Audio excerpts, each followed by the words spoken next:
Hello, hello. Welcome to 13 Universal Learning Beyond Barriers. This is Shedro again with you today, guys.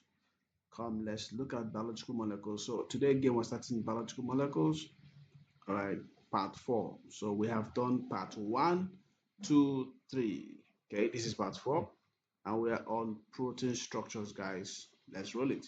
So don't forget that biological molecules have not changed.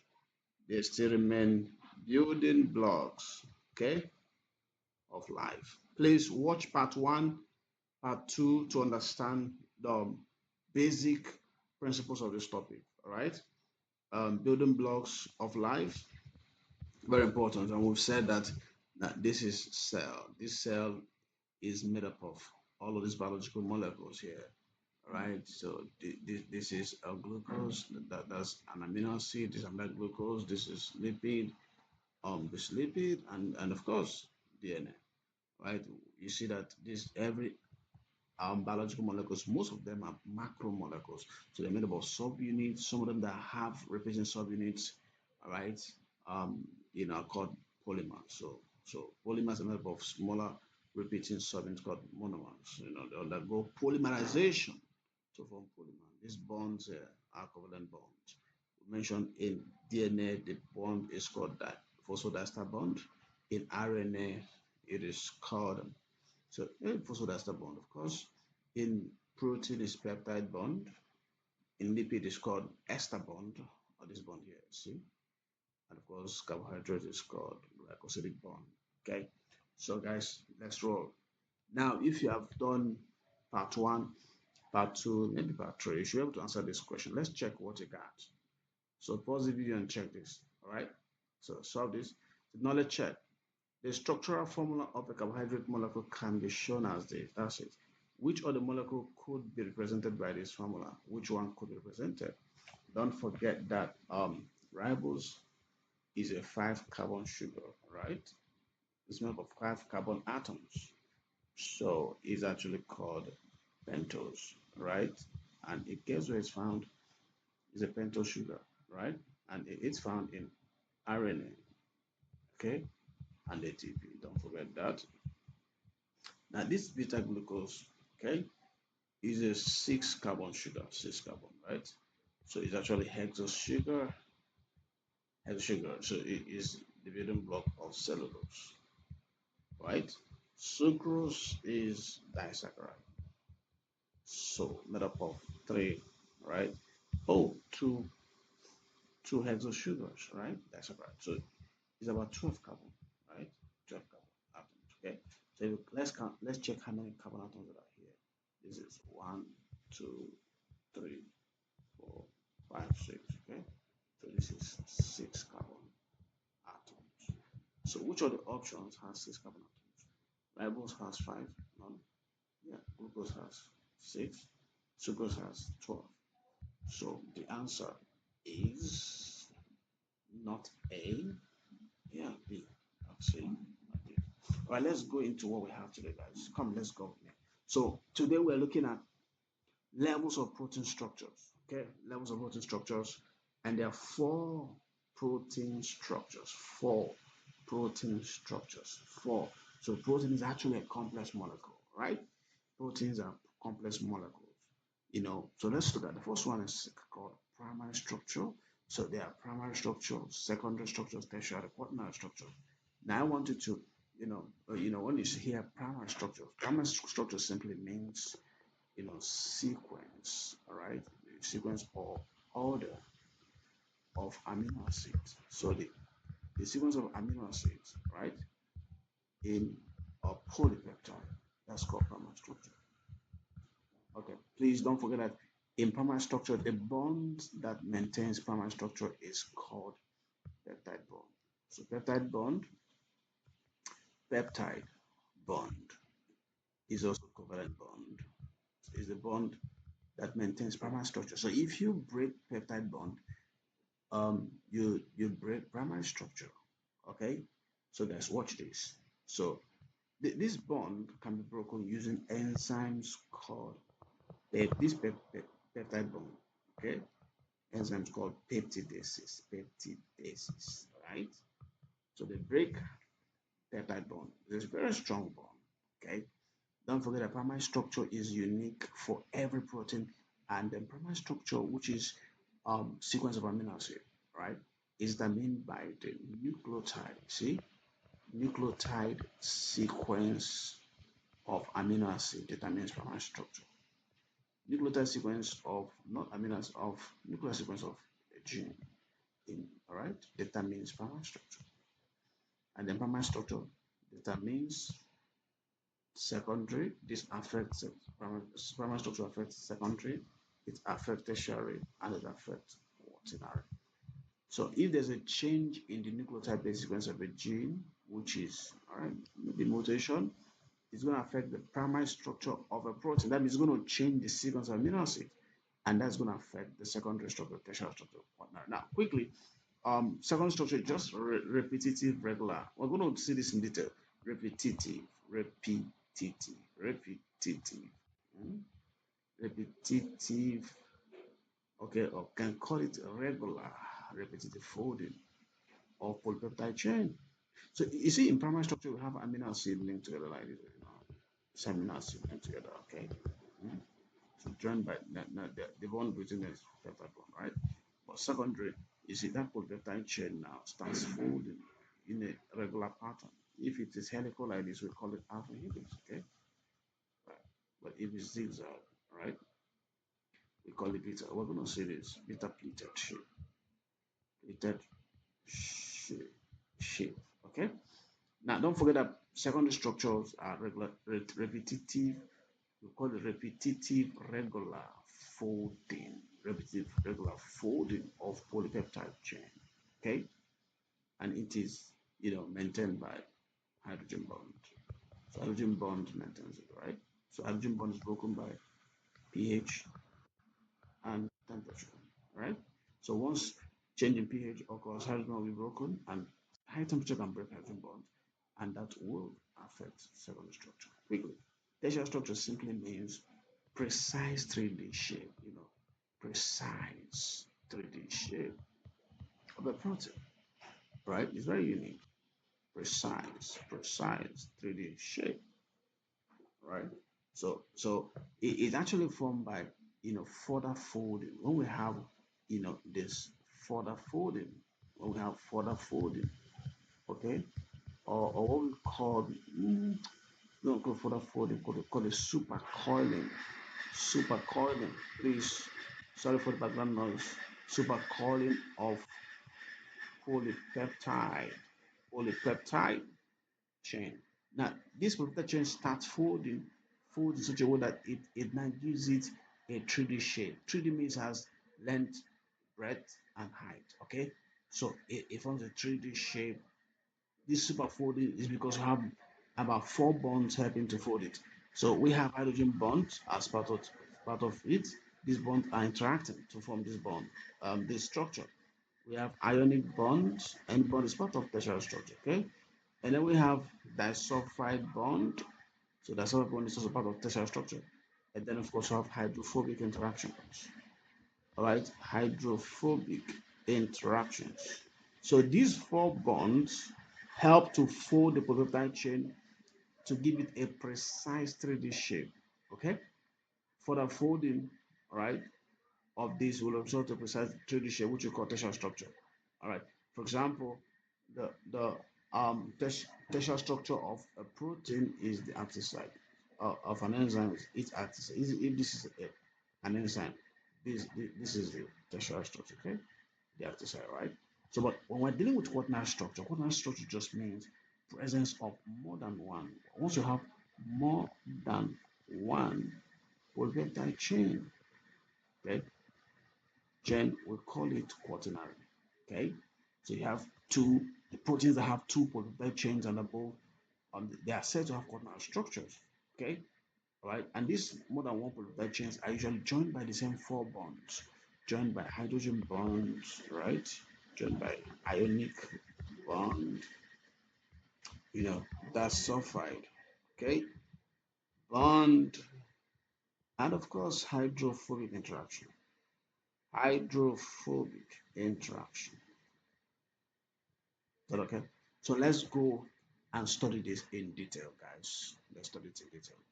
So if I have, for example, you see this tertiary structure. This is um this is a polypeptide chain, right? Yeah. Now watch this. Okay. Maybe joined by another one. Mm, Then use this another polypeptide chain. This is the linker. Okay. You see. So they are linked by all these bonds, hydrogen bonds, iodine bonds, sulfide bond. Okay, so you see more than one polypeptide chain. Okay, let me add. What's the color, guys? What's the color? Okay, somebody saying, okay, maybe it's another polypeptide chain. So about three. That's quantum structure, right? So about three. Is that okay? So we have more than one polypeptide chain. Okay, we call it peptide bond, right? Sorry, we call it ordinary structure. More than one polypeptide chains held by hydrogen bonds. Okay, and sulfide hydrogen interaction. All right, let's go, guys. Let's go. Now, basically, let's start from the beginning. Now, you must have heard about the fact that now, all proteins are made up of amino acids. Is that okay? Amino acids, right? So these amino acids, the bonds are formed between them. There are bonds formed between them. These these bonds or interactions. So bonds or interactions are formed between amino acids. So the bonds are the reasons why we have different structures. We have level of structure. This bond creates different levels, okay, of protein structure, guys. Hmm? So is this bond that creates this level of protein structure? Okay, let's start. For example, this is an amino acid, guys. All right, like we did in the previous video, every amino acid has a terminal carboxylic group and the terminal amine group. Okay, now um, peptide bond is usually formed between a terminal, all right, carboxylic group of an amino acid and a terminal amine group of the neighboring amino acid. Because this is amino group. So the terminal group of an amino acid of forms peptide bond with the terminal amine group of adjacent amino acid. Okay, so you see that every amino acid has amino group terminal. How do you know terminal? Terminal amine group and terminal carboxyl group. They are all linked to the same carbon. This is called alpha carbon. So they are the end, right? They are the only ones that form, all right, peptide bond. Don't forget that. And every amino acid has this hydrogen. They have this carbon, all right. But they also have R group. R group, we can call them side chain. Side chain. So R group, you see what is written here? This group varies in different amino acids. It is known as the R group. So this group is what determines the charge of an amino acid, the charge, right? The solubility of an amino acid is what determines the properties of an amino acid, the chemical, the physical properties, both chemical, right? Right? Or of physical properties of an amino acid determined by the R group. R group. Very important. But guys, the most important thing is that the R groups also help to form bonds, right? These R groups bonds are formed between R groups of adjacent amino acid bond, like I mentioned. Anytime you hear hydrogen bond or you hear ionic bond, right? Ionic, I, okay, or here disulfide bond, disulfide bond, or you hear hydrophobic interactions. They are formed between R group of adjacent amino acid, R group of adjacent amino acid, right? So very important. So don't forget that. Mhm. So let's go to the next thing. So now let's check it. The diagram shows the amino acid glutamic acid. This amino acid called glutamic acid. This entire thing is called glutamic acid. Okay. So what is the R group for glutamic acid? So guys, I want you to spot which is the answer. Pause the video and solve it. What's the R group? What's the R group? Okay. First of all, you have to identify the terminal carboxyl. Every amino acid has a terminal carboxyl group and a terminal amine group. This is a carboxyl group. This is terminal carboxyl group, right? And this is once you find the terminal carboxylic group, right? That's a carboxylic group, right? So you can find terminal amine group. So because two of them are they are joined to a central carbon atom, right? With this hydrogen atom. So this is also terminal. So that the end terminal, right? Amine group or amino group. So once you identify them, the other one should be the arrow group. See the arrow group here. See the arrow group. All right, that's arrow group. That's what makes this guy different. Okay, so it's an acidic, right? Arrow group. Okay, so it's not this, it's not that, not that. It's this. This is the answer. Okay, let's get into the game. Watch. Remember, we're looking at the interactions that form different levels of protein structure. Interactions, right? One of them is peptide bond. So you see how peptide bond is formed, all right, between the terminal carboxylic group of an amine group, call it A, and the terminal carboxylic group of um sorry, terminal carboxylic group of an amino acid, call it A. Okay, reacting with terminal carboxylic group of another amino acid, this is going to be whatever you call it. So you see that the hydroxyl group of the carboxylic group of amino acid here reacts with the hydrogen from amine group here to for water is produced, and this is conditional reaction. Guess what happened? This four reaction is conditional reaction, and that forms peptide bond. Peptide bond is formed between carbon and nitrogen. You can see that, but there are four atoms here: carbon, oxygen, nitrogen, hydrogen. All right. So this peptide bond, like I told you, is also called covalent bond. Okay, very strong, guys. Covalent bond, and don't forget, peptide bond is what forms and maintains primary structure, like I told you. Primary structure, primary structure, okay, which is a sequence of amino acid, right? Don't forget that this peptide bond is broken by enzymes called peptidases. They're strong, guys. They're strong. Okay, maintains primary structure. All right. So this is how it is formed, right? So let's go to the next question and the next slide. Watch this. So this is primary structure, like I told you. What is it? Sequence of amino acids in a polypeptide. Now that sequence means the order, the way an amino acid is arranged in a polypeptide. That's the sequence, right? Or you can call it order of amino acid. Every protein has a unique primary structure because every protein or every polypeptide is coded by a gene. So the nucleotide base sequence of that gene determines the sequence of amino acid in the protein. So of course the polypeptide, a slight change in the sequence of amino acids can affect the protein structures and functions. Yeah, it's going to affect the protein's structures and functions. It affects the secondary, tertiary, all right? It has a unique sequence for each protein. Yeah. So every protein has a unique sequence. Look at it. Look at it. These are the amino acids joined together. So this is showing us the primary structure. How do I know? It's showing me the sequence of amino acids. So it's showing me that's any structure that shows the sequence of amino acid of a protein is the primary structure. Okay? Sequence of a chain of amino acids. See that? See? They're joined together by peptide bond. This amino acid linked by peptide bond, guys, see it? Okay? So these are how many amino acids here? One, two, three, four. You know, these amino acids, look at them. Alright? Yeah, I can see this is leucine, serine, cysteine. I can see very well. Okay. But see, when you bring it, you see that the peptide bond are formed between them. Hmm? This is amino acid that is zoomed in here, the amino acid, okay? At arrow group, acidic, okay? The sequence. All right, so let's go to the next question, the next slide. So we're still on the interactions. We're done with peptide bonds.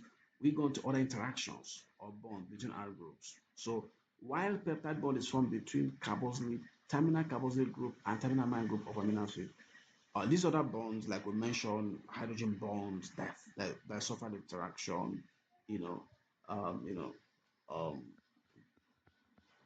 ionic bond. This is hydrogen bond, right? So these bonds, disulfide interaction. You're going to find that we've mentioned before disulfide interaction, okay, or bond bridges, whatever you call it, hydrophobic, hydrophobic interact, hydrophobic interactions, right? So all of these including ionic bonds. They are formed between R groups of adjacent amino acid. R groups. Okay, this is the substrate. Ionic bond.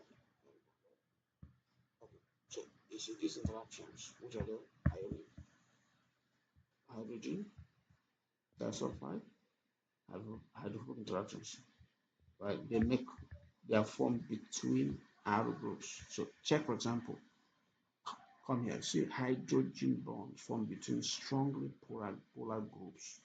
Example, between the hydrogen of, see, it's formed between the hydrogen of an NH group, amine group, right, and the oxygen of a CO group, carbonate group, right? This oxygen forms hydrogen bonds. This hydrogen, or this hydrogen forms hydrogen group with this oxygen of the hydrogen group.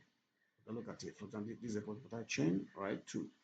Is a polypeptide chain. Maybe that polypeptide is just folding, and what's causing the fold is because the arrow group of an amino acid here has amine group, right? And of course, the arrow group of another amino acid in this position, right, has carboxyl group or CO group. So the bond that is formed between the hydrogen of NH group of an amino acid and the oxygen of a CO group of another amino acid, adjacent amino acid, that bond is hydrogen bond. That is, hydrogen is partially positive, oxygen is partially negative. That interaction is called hydrogen bond. So hydrogen bond is usually formed between hydrogen of NH group and oxygen of a CO group, right? Adjacent amino acid, the R group of adjacent amino acid. That's how, and this hydrogen bond, I've said, is very important. It's found in secondary structure. Only hydrogen bond, right, helps to maintain secondary structure. So when we talk about secondary structure, you find it in secondary structure is also part of the bond that help to maintain tertiary structure. Hydrogen bond is extremely important, guys. Okay, so it helps to hold the giant building, the structure of protein together. This is found in quaternary structure, right? Yeah. So let's go. You know, so it's found, but it's the only one found here. So it's found in this two with other ones like ionic, disulfide, and hydrogen interactions. All right. So look at another one called disulfide bond. Is another bond that's formed between R group, okay, of adjacent amino acid. So formed between 16 molecules. So see, it's only 16 amino acids that have sulfide group. Is that okay? So 16 amino acid, the R group is sulfide, right? Sulfide. So that means that disulfide bond can only be formed between two 16 molecules, two 16 amino acids. They are strong, so it's also called covalent bond. There are two bonds that are called covalent bond here. Disulfide bond and peptide bond are called covalent bond. That's what they have in common. Now, of course, they can be broken by reducing agent. It's only reducing agent that breaks it. But I told you what breaks hydrogen bonds, right? That is temperature, high temperature, okay, temperature and change in pH can break hydrogen bond. But what breaks now? If this is broken, that means all these structures will be affected. That's why the bond is broken by reducing agent. Why? Because it is formed by oxidation. Can you see? So oxidation is loss of hydrogen. These two hydrogens are lost, and then we have this disulfide bond. So the only way it can be broken is by reduction, and that is caused by reducing agents. So we're very strong, guys, very strong. Let's go. Right, remember, um, it also helps to hold, disulfide bond also helps to hold tertiary structure. Yeah, it helps to maintain tertiary structure and of course quaternary. Quaternary, don't forget that, guys. So when you break the bond, tertiary structure and quaternary will be affected. Okay, remember it can only be found in proteins that have 16 molecules, and must have more than one system molecules, right, to have a disulfide bond because it's found between two system molecules, right? Okay, next slide. Okay, we have this ionic bond. The ionic bond is formed between see, it's formed between ionized carboxylic group. So ionic bond is formed between ionized carboxylic group, okay, and it can be broken. The ionized carboxylic group and ionized amine group. Yeah, it's formed between ionized carboxylic group. This is ionized amine group. This is ionized carboxylic group, right? So they can be broken by pH changes. Look at this. You know that this is carboxylic group. This carboxylic group can ionize, right? You know, it's very stable, right? Give up hydrogen ion, right? So forms this. That's it, right?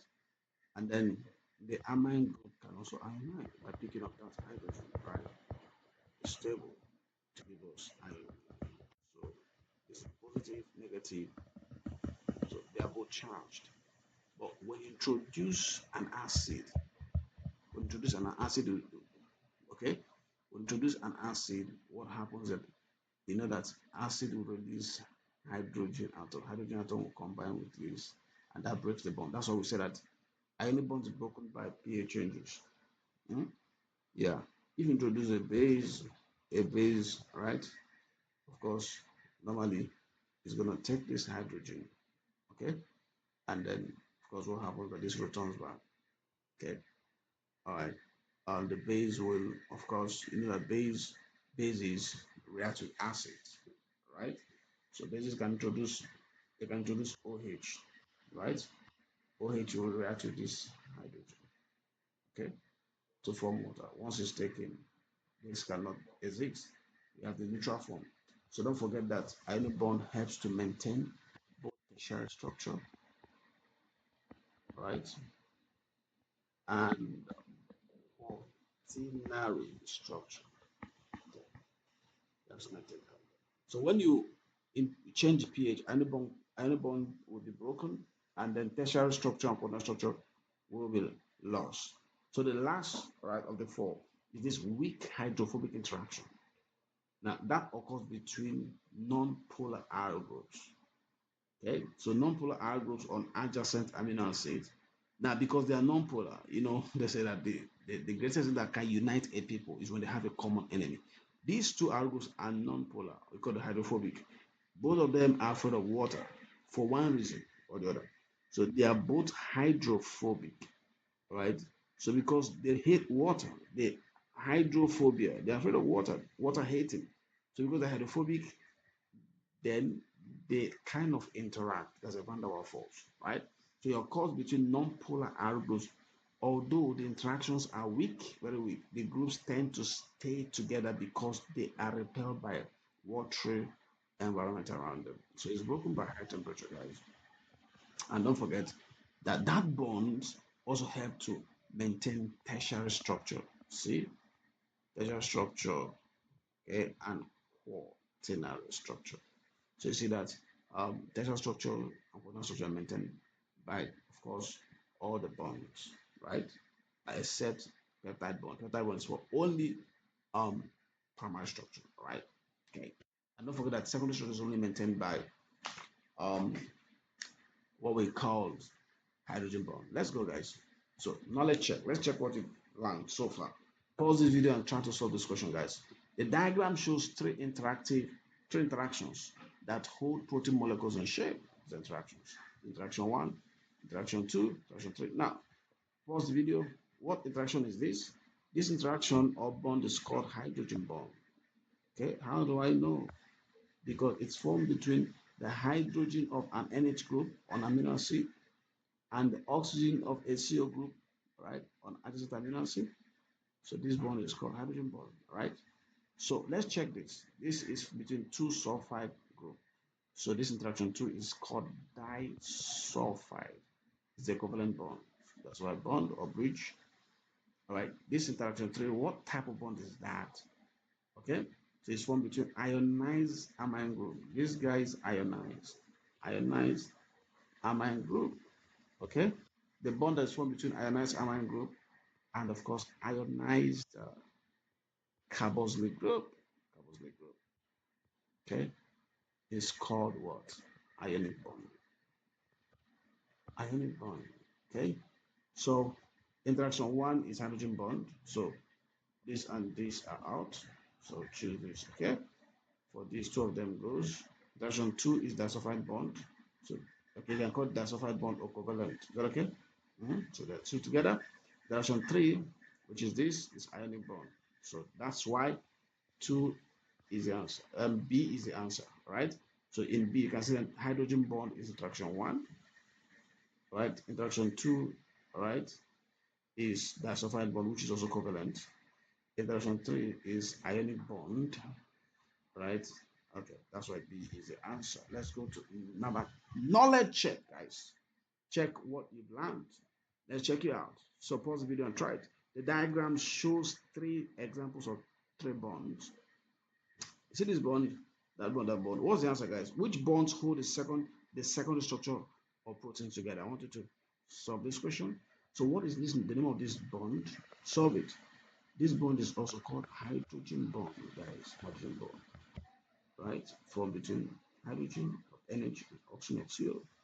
So this bond, carbon of an amino acid, nitrogen, it's carbon of carboxylic of amino acid. That's peptide or peptide bond.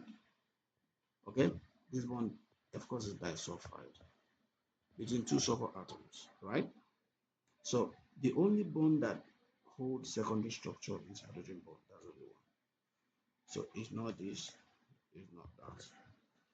Okay, this peptide bond holds primary structure. Is that okay? Primary structure. Disulfide holds tertiary, quaternary. Okay, hydrogen bonds hold secondary, not just secondary. Okay, it holds tertiary structure. It also holds quaternary, right? So only secondary structure, only hydrogen bonds hold secondary structure. Okay, so and that is bond 1, right? That's the answer. Well, this is not the answer. C is the answer here, guys. All right, let's go to another check. Which role correctly shows levels of protein structure that can be held together by each type of interactions? We have hydrogen bond. So pause the video and check it. Hydrogen bonds cannot hold primary structure. Out. Hydrogen bond, yes, is found in secondary. Okay, yes, secondary and tertiary, yes. Secondary and tertiary, yes. Let's go to the next one. Hydrophobic interaction, all right, no, cannot hold primary. Primary structure is strictly for peptide bond. It's only peptide bond that can hold primary structure. Only peptide bond that can hold. So that eliminates B. So we'll go to tertiary structure. Yes, hydrophobic interaction can hold tertiary structure. Yes, let's go to covalent bond, which is disulfide, right? And disulfide covalent bond here can be disulfide or peptide. So it can be disulfide, right? It can also be peptide. Both of them are covalent bonds among all the bonds. Okay. So you say primary and tertiary structure. That's correct. Okay. Yeah, this is correct. But if you say primary, yeah, that's correct. But none of them hold secondary structure. The only bond that holds secondary structure is hydrogen bond. So that eliminates this. Okay. So secondary structure is only held by hydrogen bond. So the only correct option here is C. Okay, let's go on, guys. Remember, we have mentioned secondary structure. Let's look at what it is. Secondary structure, structure of polypeptide of a protein molecule resulting from the regular, okay, coiling or folding, regular coiling, right, or folding of the polypeptide chain. So it is either like this, which is helical, alpha helix, right, or zigzag, which is beta pleated shape, right? So folding of the polypeptide shape. Let me finish this later. Shape. Okay. SHEATH. Right. Right. So regular folding of the chain of amino acid. So alpha helix, the polypeptide chain twists into regular spiral. So that's alpha helix spiral. So okay. So alpha is spiral. See spiral helical. That's alpha. Okay. Maintained by hydrogen bond between the NH group of one amino acid and CO group of another amino acid, 4 spaces later in the polypeptide chain. So 4 spaces later, talking about the gap between them, right? Now beta pleated sheet, the chain is not tightly coiled and lacing a okay, a looser strata shape. So like this, strata shape. So that's beta pleated shape. Here it is tightened. Alpha helix is tightened, right? Okay. Remember what holds this secondary structure and shape? Hydrogen bond. Remember, hydrogen bond. So remember what breaks hydrogen bond? Temperature and what? pH. All right, let's go to the next slide. So you see that? So secondary structure, you can see that beta plate shape appears as this arrow here. And this is alpha helix. Okay. So this is zoomed in, see, between this, right? So this is alpha helix. This is a polypeptide chain. Okay, see, this hydrogen bond, oxygen of CO, hydrogen of NH. Okay, see, this fold at the same time amino acid. Is that okay? Mhm. So, all right, I want to check it out, guys. See, and if you look at this secondary structure, but I want to check what it does, guys. Hmm? Secondary structure, but also it also tertiary because it's repeatedly folding. So I want to. So what does this this part represent? Okay, this we call it this what color is that?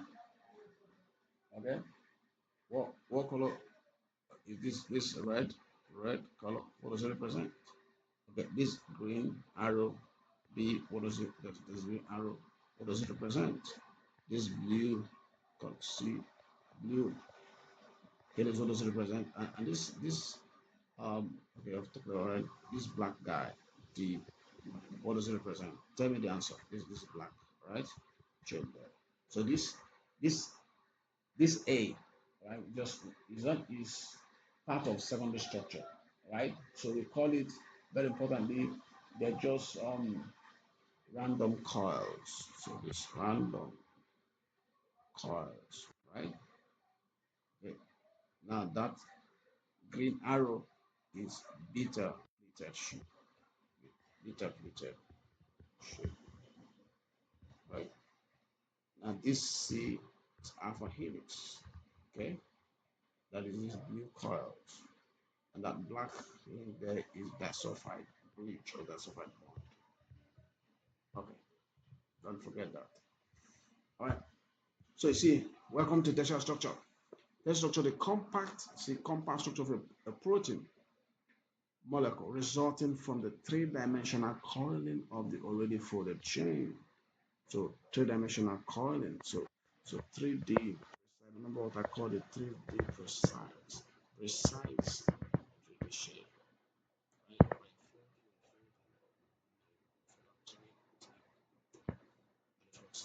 This coiling, okay, is due to hydrogen bond. Okay, yeah, and it can be broken by temperature. This is due to the sulfide bond between two cysteine amino acids that can be broken by reducing agent. This is due to ionic, right, bond between R group, right?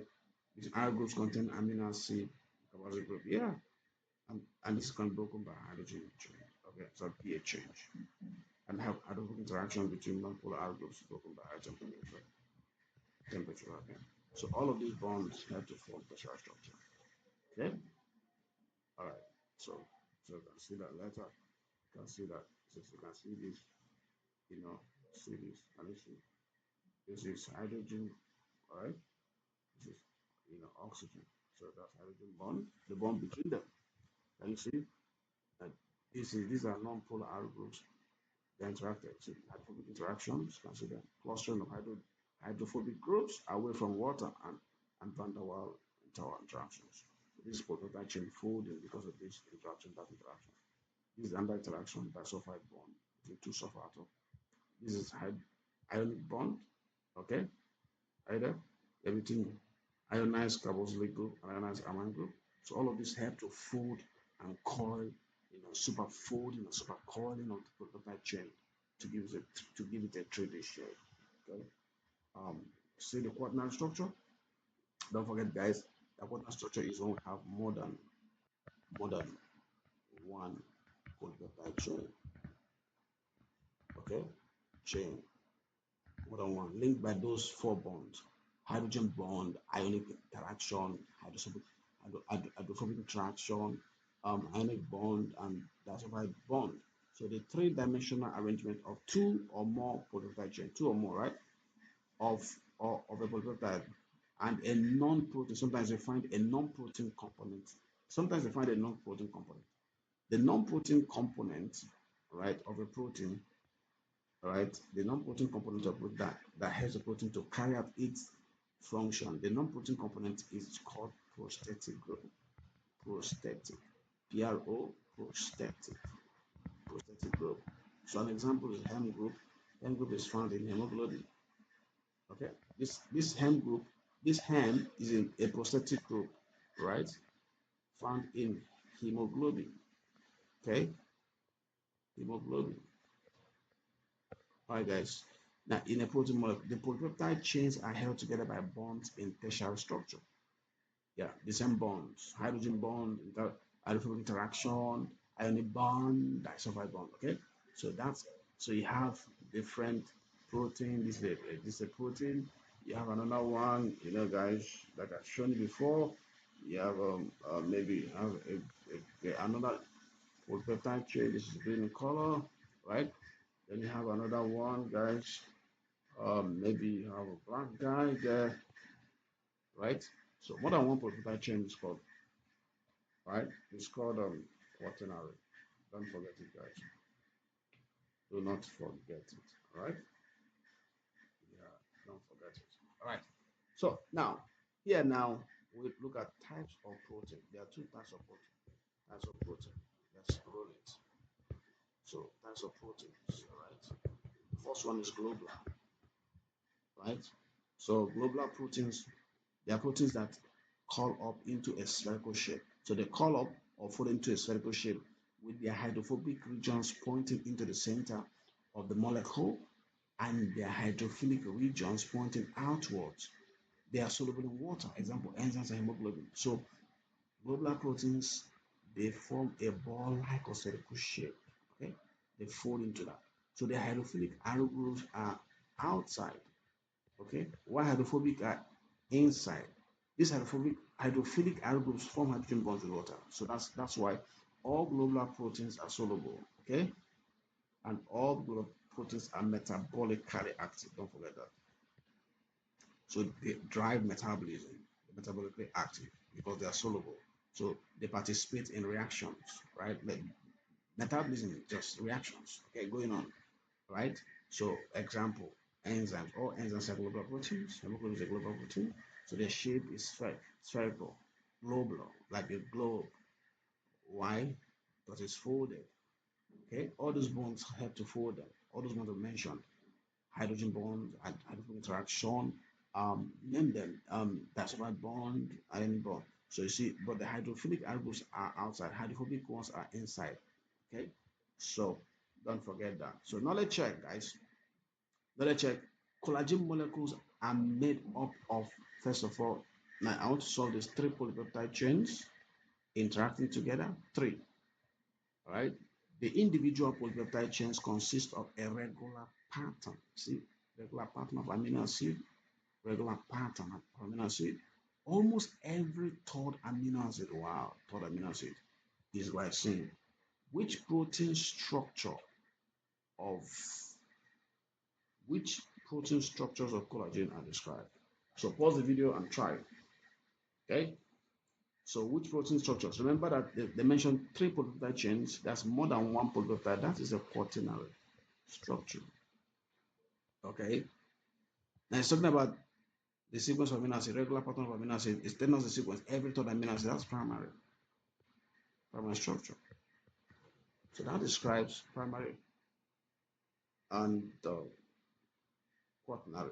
So that's not the answer. This says primary and quaternary. Yes, there's no tertiary there. Okay, all right. So now look at this, guys. You see what I'm trying to tell you about globular protein, guys. Good. Okay. Let me see this green amino acid hydrophilic group. They are outside, outside, outside is watery environment, and those guys, um, those molecules, R group, they are hydrophilic, so they can interact with water. They love water. Hydro means water. Philic means love, filio. They kind of have a bond for water. They love water, like hanging out water. Okay, is anything wrong with that, guys? So you see the yellow one here, hydrophobic, afraid of water, hate water. They're inside. Okay, inner core. They're always inner core. Don't forget that, right? In globular proteins, amino acid with hydrophobic R groups are on the outside, while amino acid with hydrophobic R groups are inside. Okay? All right. Look at, remember I told you there are two types of proteins. We mentioned globular protein, and now we mentioned fibrous protein. Okay? So we're going to discuss it. Okay? This is not the second time. Now, fibrous proteins, they usually they form long strands. They are insoluble in water and they have structural roles. Example, collagen. Collagen is found in hair, it's found in nails.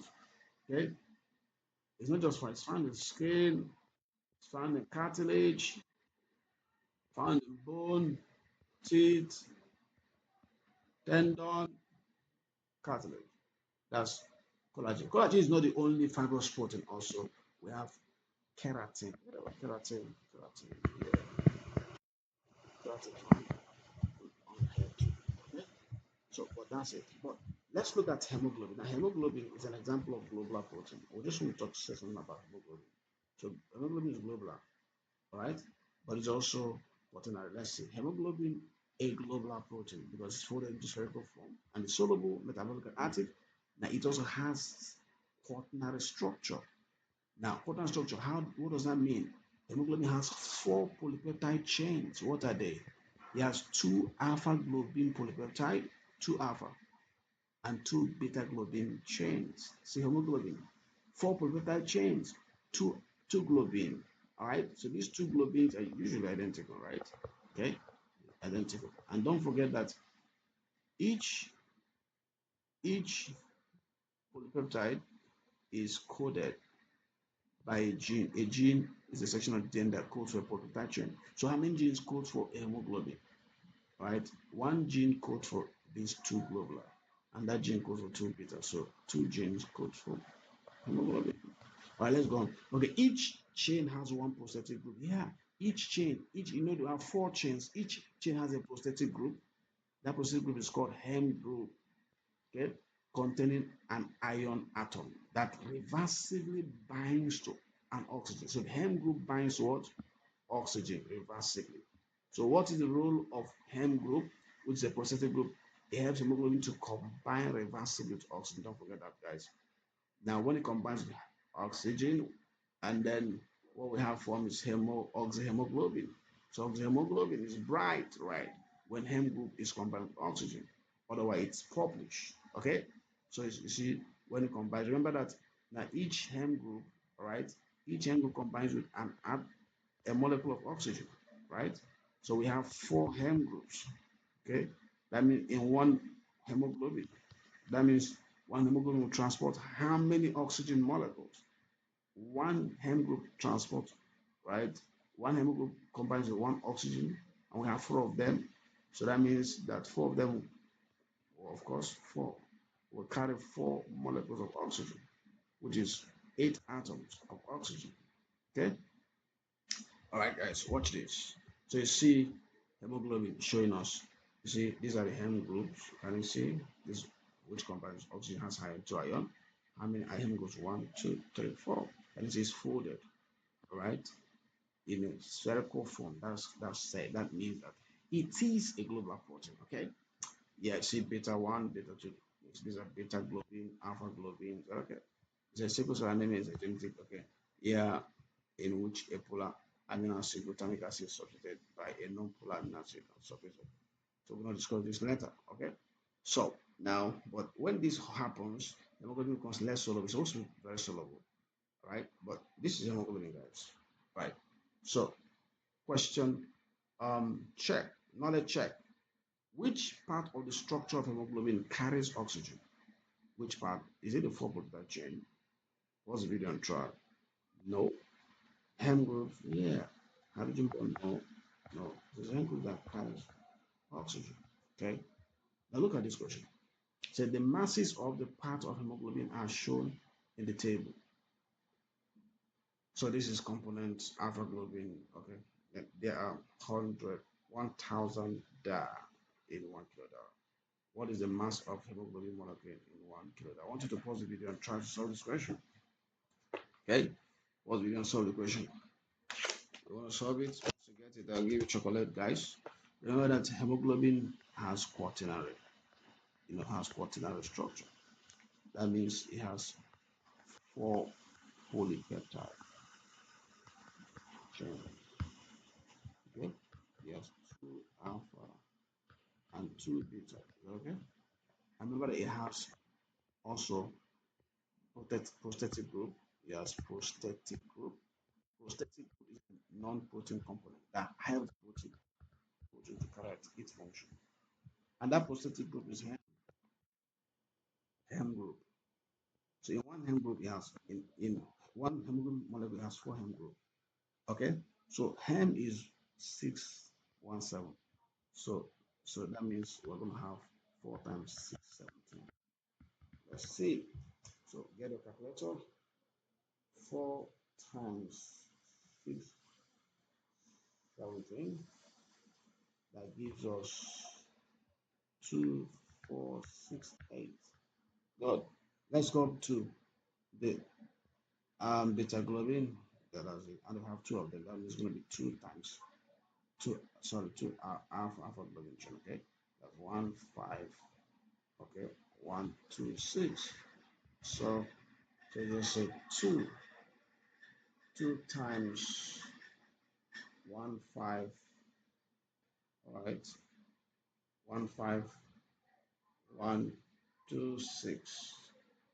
That gives you um okay 30252. My beta is also 2. So this is beta value 2 times 1 5. Okay, um 868. So let's go.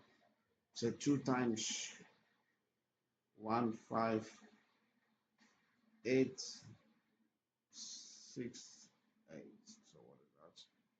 That gives you what? That gives you 31736. Okay, so what I'm gonna do, we're gonna add the one we go from 4 alpha 4 hand group, which is 2468, plus the one from alpha, okay, which is 30252, the one from beta, which is 31736. Okay, so you add them up. So when you add them up, what are you gonna have? So you have 2468 plus, okay, 30252, okay, plus 31736. That gives you what?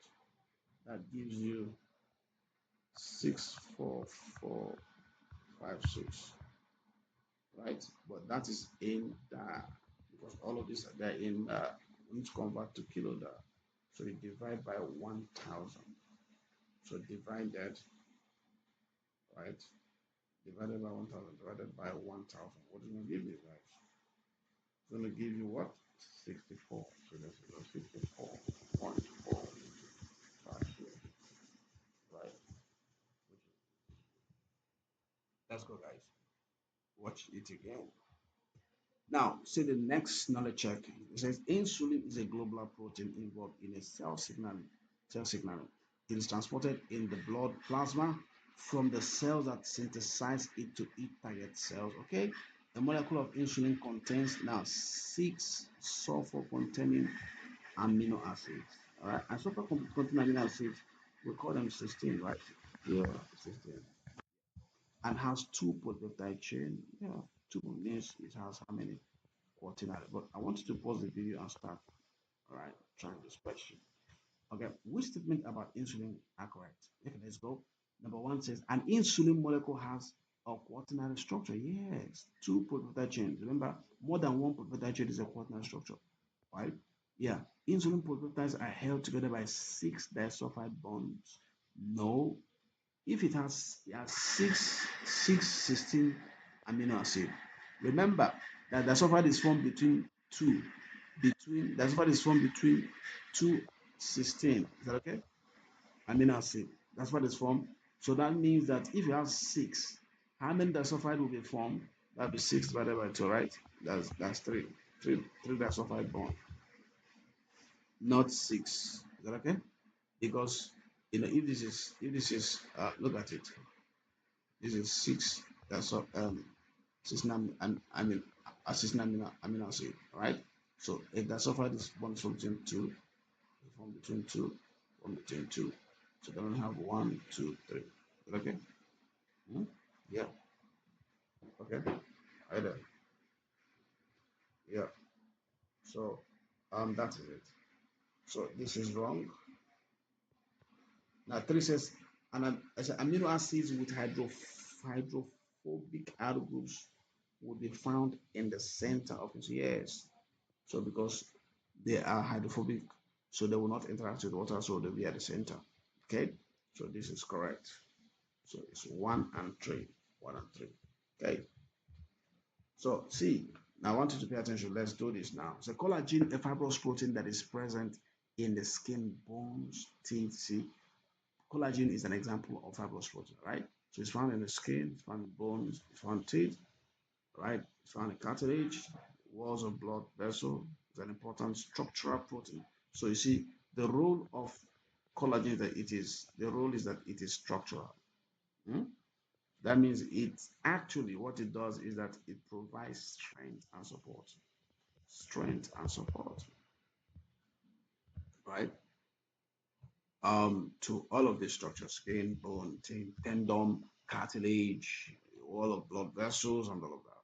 Okay, so we're going to look at the property letter and the properties. Why is it able to do that? Because it has high tensile strength. High tensile strength. Collagen has high tensile strength. Okay, it has high tensile strength. So that means it can resist, collagen can resist large pulling forces. Yeah, it can withstand, it can resist. Okay, this is, it can, we can say that it can withstand, yes, withstand large pulling forces. Okay, or resist. Don't forget this. That's what high tensile strength helps you do. Okay, it can resist. Okay, stretching, resistant to stretching. So collagen is resistant to stretching. Hmm? It can withstand large pulling forces. Okay, so remember, role is determined by property. Property is determined by structure. So the structure determines property. So the structure is what we're looking at now. So look at the structure here. Look at, guys. Is it what's the structure? A compound structure, and almost every third amino acid is glycine. Yeah, please, before we go on, I want to know that in structurally, um, collagen has 3 layers structurally. So we have collagen molecule, which is the smallest collagen molecule.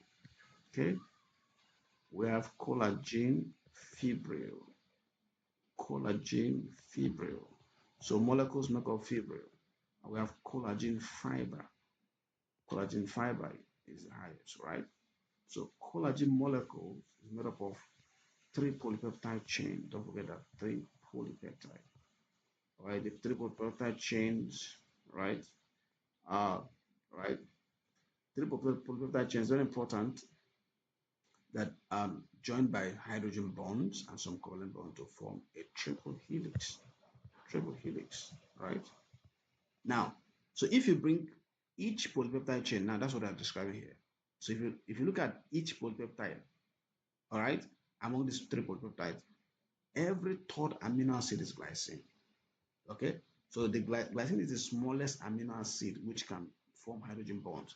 So glycine, every third amino acid is glycine, right? So glycine is the smallest amino acid. Now, because amino acid, glycine is every third amino acid, very important. It's the smallest amino acid. Why?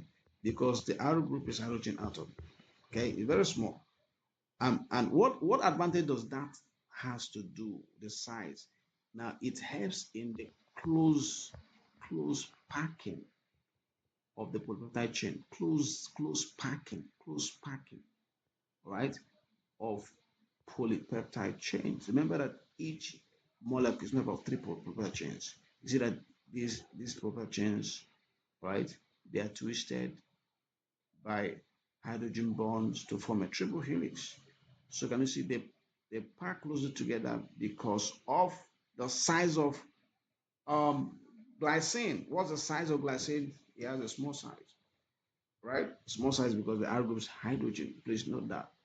Okay. And again, glycine is able to form hydrogen bonds.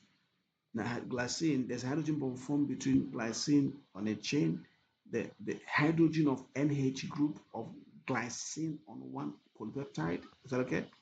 Uh, and the CO group of proline. Don't forget that there's oxygen of CO group of proline on adjacent polypeptide, so they form hydrogen bond. That hydrogen bond is what holds the three polypeptide chain together. Okay, don't forget that normally collagen, if you look at it, take one molecule collagen and take, because one molecule consists of three polypeptide chains. If you take each polypeptide chain, it usually have what we call a tripeptide repetitive sequence, right, of three amino acids, glycine, right, proline, and alanine. Yeah. Okay.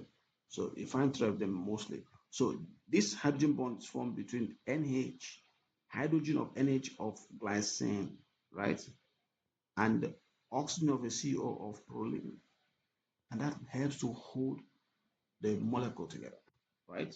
You get? So you see, the three polypeptide strands are held together by hydrogen bond and covalent bond. Yeah, covalent bond too. Right, look at that. So you see, this is collagen structure. Is that okay? Now look, this is the single polypeptide chain. Single polypeptide chain is made up of say glycine, proline, alanine. So every third amino acid, if this glycine one, two, all right. This if you count, this is glycine. Now after glycine, start counting one, two. The third one is glycine again, same thing. So this is a polypeptide chain. Remember that three polypeptide chains, one, two, three, make up a molecule, right? Yeah. So it's a three helix, three amino acid pattern. So three amino acid pattern, and those amino acids are what? Glycine, proline, okay, and alanine. Do you get? So you see, that's very important. That's how a molecule of um, collagen is formed. It's made up of three peptide chains linked by hydrogen bond and strong covalent bond. And we'll see that what helps to link them together, the hydrogen bond is formed between the glycine between glycine of an adjacent polypeptide chain and the proline. All right. So the NH group of that glycine forms hydrogen bond with CO group of proline. Is that okay? And so that you see that how they are closely packed together. How they closely packed together? Because glycine is the smallest amino acid, so that allows the packing. All right. So now this is, of course, we're talking about fibril, right? This is a molecule of, all right, glycine of collagen. This fibril, can you see? This is a molecule. So these molecules, the parallel molecules, are linked by a strong covalent bond. Okay, and watch these parallel molecules. You see, this is a molecule. That's a molecule, right? You see that they form what we call staggered end. All right, the staggered end, all right, ensures that we don't have any weak spots.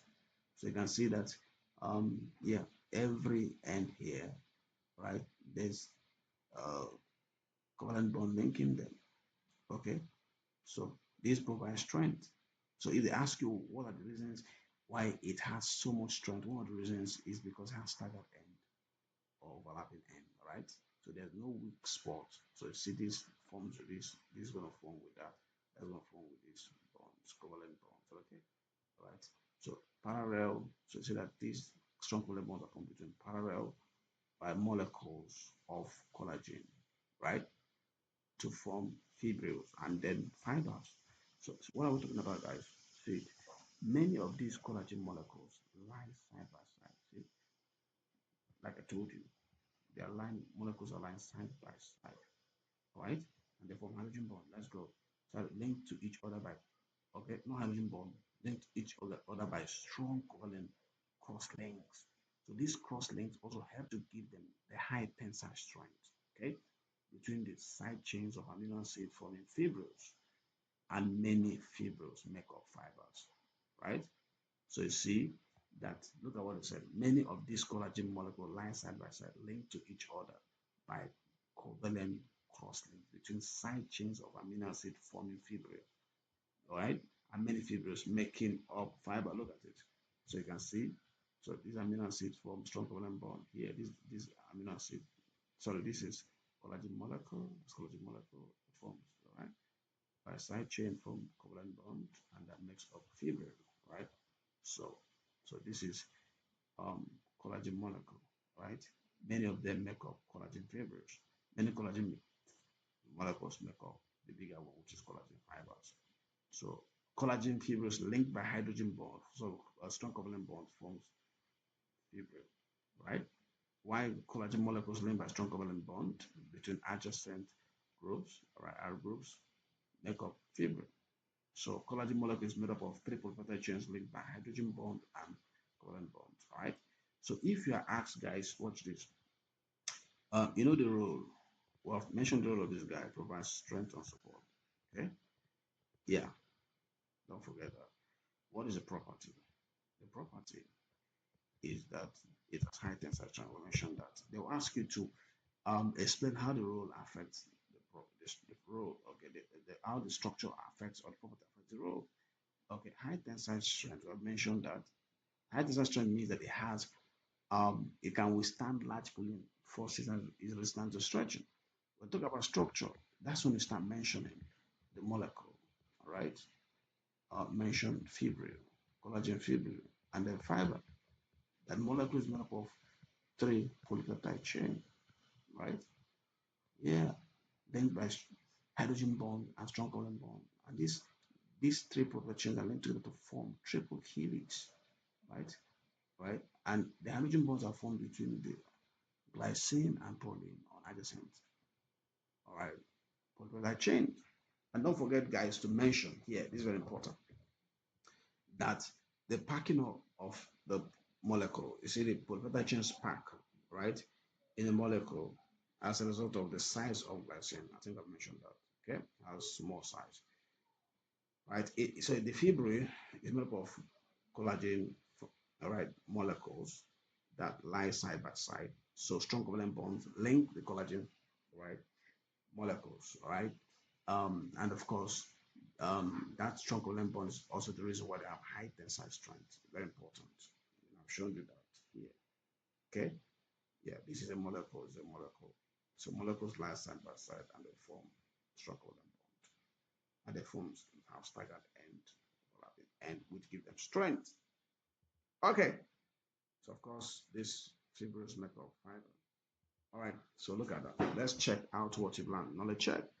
The diagram shows part of a macromolecule in the form of triple helixes lying side by side with covalent cross-links so that between them. So these are called covalent crosses. I want to answer the question. What is the name of the molecule? The name of the molecule. Is it cellulose? Pause and solve it. No, because it's collagen. It's not glycogen. It's not triglyceride. Right? So the molecule, all right, the number of triple helix, triple covalent chain, and each molecule lies side by side, right, with this covalent cross links between them. Is that okay? Hmm? Staggered end that gives us strength. Okay. All right. Let's look at this question.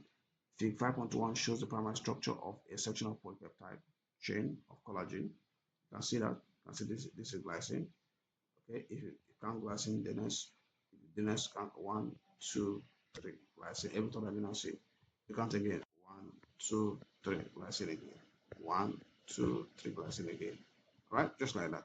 Explain how the primary structure shown in Fig 5.2 indicates that the structure of polypeptide is suited to be a component of a collagen molecule. So try and solve this question. Okay? Explain how the primary structure. So, so the first thing to mention is that every third amino acid, okay, is glycine. Very important. So very important. Now, so you mentioned that glycine has small size. Small size. So a molecule, and you have to mention that a molecule, watch, because they're asking us how it affects collagen molecule. This collagen molecule is made up of three polypeptide chains, right? Linked by hydrogen and covalent bond. tripeptide chain. So because of this glycine, the polypeptide chains are packed closer together. Why? Because glycine has small size. The small size is because it has small R group, which is hydrogen. See? See how this is affecting the structure of this. Okay? So another thing you have to say also is that because of glycine, hydrogen bonds are formed. Glycine helps to form hydrogen bonds formed between glycine on of course NH, all right, of glycine on a polypeptide and the CO group of proline in hydrogen polypeptide. So glycine helps to form hydrogen bond, which links the triple chain together, which gives it high tensile strength. You see it? I mentioned packing. Every third amino acid is glycine, small size, they are small size, and that helps to, packing, closest packing, right? Or polypeptide chain, right? Why it has small group. It also helps to form hydrogen bond between them because form hydrogen bond between proline. All right, guys. So look at the last thing we're going to look at here. Okay. So which molecule contains at least four double bonds? You see, when you say unsaturated fatty acid, collagen, hemoglobin, unsaturated fatty acid, you know, unsaturated triglyceride. So if this is triglyceride, look at this. Okay, but you can pause the video and try it. Right? Yeah. Remember, you must have watched the other video before you can do that. Now, this is it. These are fatty acid. Okay, consists of carbon to carbon, carbon to carbon, carbon to carbon, seven carbons. So if you have, okay, so there's which molecule contains at least four double bonds. Watch. If you count this double bond, one, two, three, and any of these, because it is unsaturated. Unsaturated means that we have double carbon to carbon bond. So you have four, more than four. Do you get? At least four. One, this is double bond. This is another double bond. Two, three, maybe four. Any other one that has it. Okay. Now collagen molecule is a protein and it's made up of amino acids. Right? Amino acids have double bonds. Okay. So thousands of amino acids, right, that make up collagen. And you see this. You remember that number amino acids. Mhm. All right. So each one has a double bond here. So there are thousands. We have one and four. Hemoglobin is a protein, the same thing as thousands of amino acids, right? So there will be more than four double bonds there. So all of them have it. That's the okay. So thank you for kindly watching. Thank you for staying through. Kindly watch out for the next part and leave your questions or comments. Okay. So please like, subscribe, and turn on the notification button on that Universal YouTube channel. So we're going to be doing the last episode. So stay tuned to the part five, which last episode for biological molecules. Right. Don't forget that I am Shedro. Okay. So bye.